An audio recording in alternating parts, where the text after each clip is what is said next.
আমি হয়তো প্রাণে মারা যাব।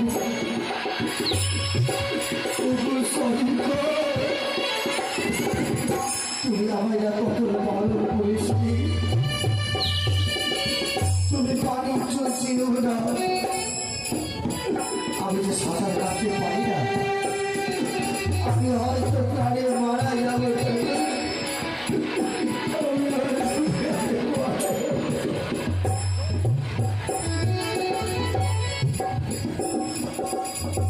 আমি পারি না সাঁতার কাটতে। আমি কেন বাড়িতে এসেছিলাম? দিদি গো, দিদি জানো দিদি, জানো কেন তোমার যুক্তি অনুসারে যে কর্ম করেছিস এক ব্যক্তি যেন হাবুডুবু খায়, হরিণের মাঝে হারায় প্রাণ, তাকে কি তুমি চিনতে পারছো?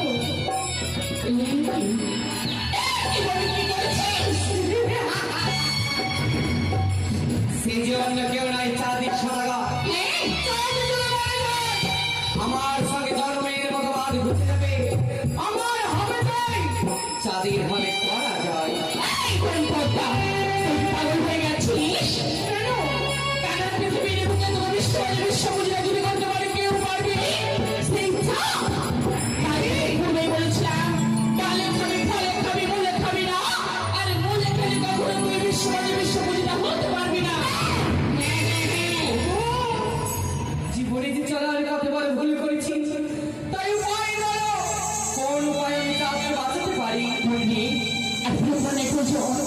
এই মুহূর্তে চাই আমরা শাশুড়ি এবং তোর বলছিল পদ্ম সেই পদ্মদলটা চাঁদের সম্মুখে ছেড়ে দিয়ে সেই কিনারায় ভেবে পদ্ম আশ্রয় ধরে রয়েছ। ওই পদ্ম পুষ্প তোরে আমি প্রাণের চেয়ে বলে ভালোবাসি, তাই সর্বদাই আগলে রাখি। যা পদ্ম পুষ্প যা, সাগর জলে ভেসে চাঁদকে কিনারার মাঝে নিয়ে আয়। স্বর্ণবিহার কি বৃক্ষ ভাস্কর ভাস্কর আছে? একে পদ্ম পুষ্প না, আমি প্রাণে মারা যাবো তো বসে গাও। ওই পদ্ম পুষ্প আমার জীবনকে রক্ষা করবো না। ওই পদ্ম পুষ্পটাই থুতু দিয়ে আমি পুরো ঠেলে দেবো।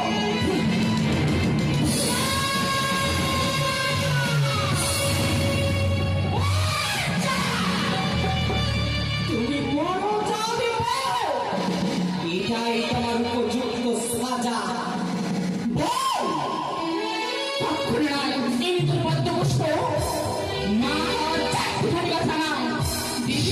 লাঠি ভাটা মারলেও সন্তানের প্রতি করা যায় না, তাই যখন মা হয়েছ সকল মানুষ সহ্য করতে হবে, করতে হবে। কি করে বলে দাও? বলবে আজ এই মুহূর্তে কদলীর চাঁদের কাটে কেটে ছেড়ে দাও। কদলীর বৃক্ষ ধরে চাঁদ কিনারায় ভেঙে তবে তাই হোক। ওই কদলের বৃক্ষ যাও তুমি সাগর জলে ভেসে, তবে এবার আমার নামে নাও। আমাদের পিতা রয়েছে বাইরে পাহাড়ে, তার নামে ছেড়ে দেব। তাই ভেব জয় শিব শম্ভু, জয় শিব শম্ভু। এখন কদল বৃক্ষ ভাসতে ভাসতে আসে, সে কদল বৃক্ষ আমার জীবনকে রক্ষা করবো। ওই কদল বৃক্ষ তোর চেপে আমার জীবনকে রক্ষা করবো। আমার সন্তান বলতে কেউ নেই, আজ থেকে তোকে আমি নিজের সন্তানের দিকে বেশি ভালোবাসা দেবো। আমার সর্বকে তোকে কাউকে ডাকতে দেবো না।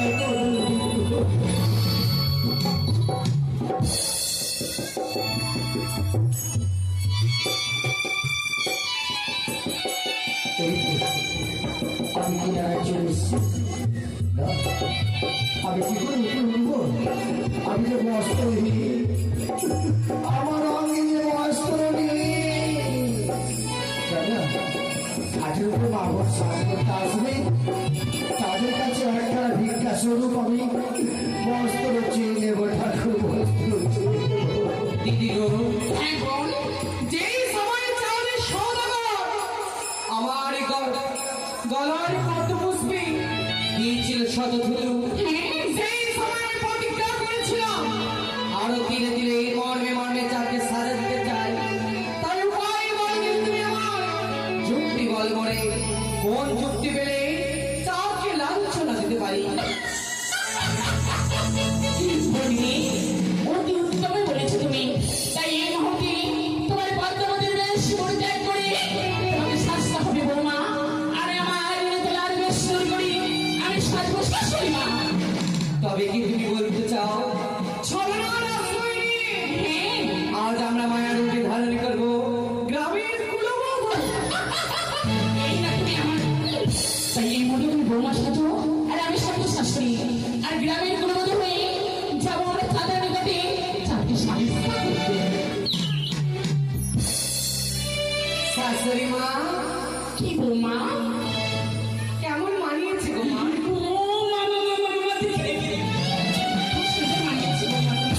জানেন মা কি মা, আজ আমার কতদিন হয়ে গেল বিয়ে হয়ে এইবারে বউ হয়েছে। তাই তো, কিন্তু আপনার ছেলে কোনোদিন আমাকে নদীর ধারে নিয়ে যায়নি।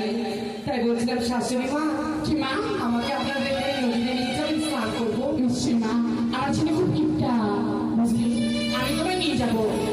চলো মা, আমি তোমায় নিয়ে যাবো সে রাতে। চলেন তো, আমি কথা দাও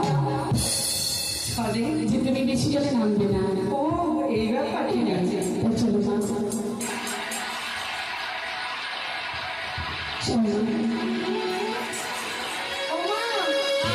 আমরা তো চলে এসেছি। তাই তো দেখেছি নদীর জল কি সুন্দর হয়ে আছে।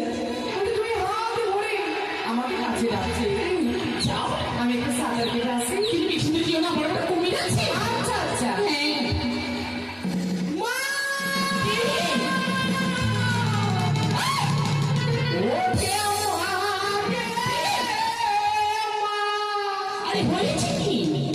মাকে জলের মধ্যে ভূত দেখছি গে মা। মাকে আমার ছেলে ভয় পেয়ে গেছি কি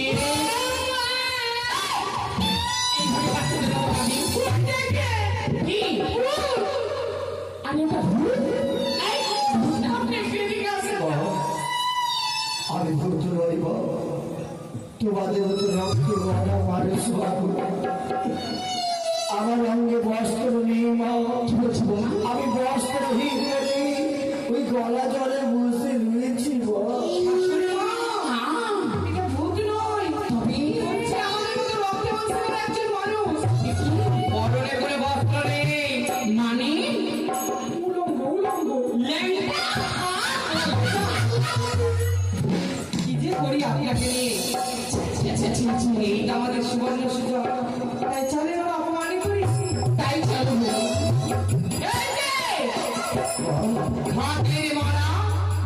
তুমি কি বলেছো? তুমি মানুষ, তুমি মানুষ বটে, তবে সেই মানুষ নাও তুমি নির্লজ্জ, যার শরীরে কোনো লজ্জা শরম নেই। গ্রামের কুলবধূ আসলে স্নান করতে আর গলা জলে দাঁড়িয়ে ওই বাপের চোখে আমাদের স্নান করবে দর্শন। আমি সত্যি কথা বলছি না, আমি বস্ত্রহীন মা। একখানা বিকাশের বস্ত্র দাও, আমি চলে যাবো। তোমার তালাকে আমরা ধরে ফেলবি শাশুড়ি মা। আমার বাবা মা আমায় সর্বদাই বলতো অন্যায় কখনো দেখবে না, অন্যায় দেখলে অবশ্যই প্রতিবাদ করবে। এই লোকটা অন্যায় করেছে, তার সাজা পাওয়া দরকার। মারে মা, ওকে মারে। তুমি সরবে না, আমি মারবি না, আমি মারবি না। শাশুড়ি মা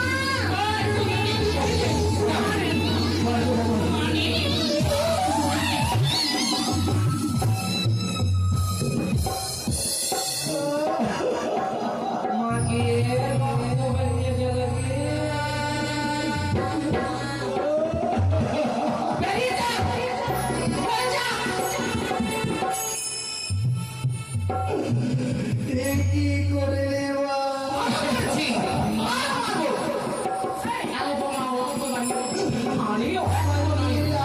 করে দিলে মা।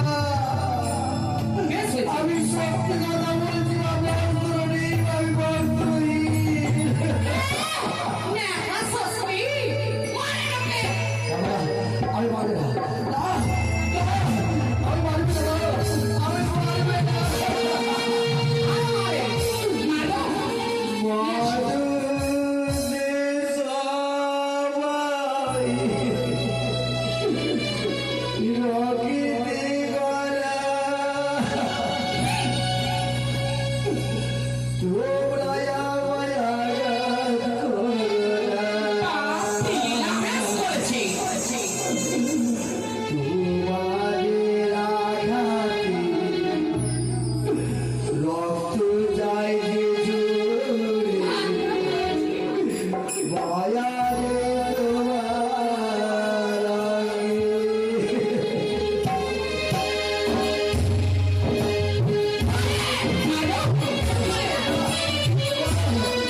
আমি সত্যি কথা বলছি মা, শোনো বাচ্চা, আমার বস্ত্র নেই, বস্ত্রহীন মা।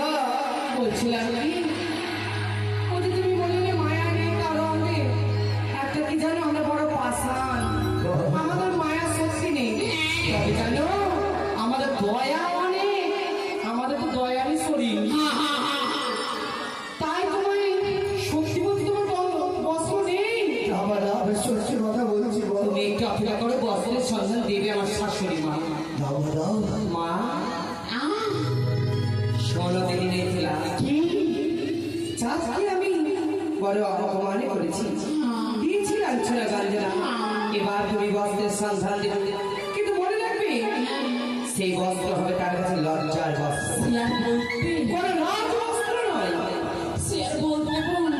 তাকে তোমরা সাহসা করতে হবে, চাও আর কি আচ্ছা ঠিক আছে দাঁড়া।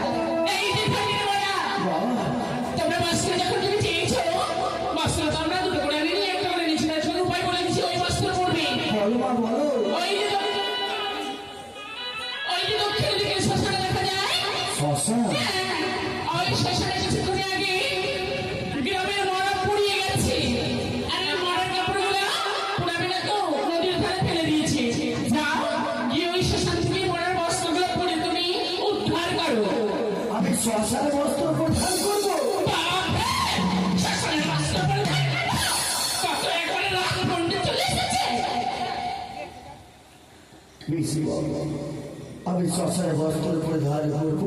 আমরা একটু ওইদিকে সরছি, তুমি তাড়াতাড়ি পড়ে এসে যাও। এই যে ঘাটের মারা আবার আসো স্নান করতে, আর যদি এসে তোমাকে আবার দেখতে পাই না, তবে তোমার একদিন না হয়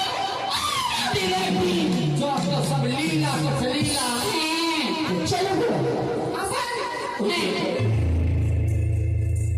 ওগো সনিকা, আজ আমি শ্মশানে বস্ত্র পরিধান করছি গো। কার ভাগ্য কখন কি হয় সে নিজেও জানে না। আমি লজ্জাকে নিবারণ করার জন্য শ্মশানে বস্ত্র পরিধান করবো। আমি এই হস্তটা কতটা করে দুটিকে বস্ত্র ধার করেছি, এরকম ভাগ্য যেন করে না হয় ঠাকুর।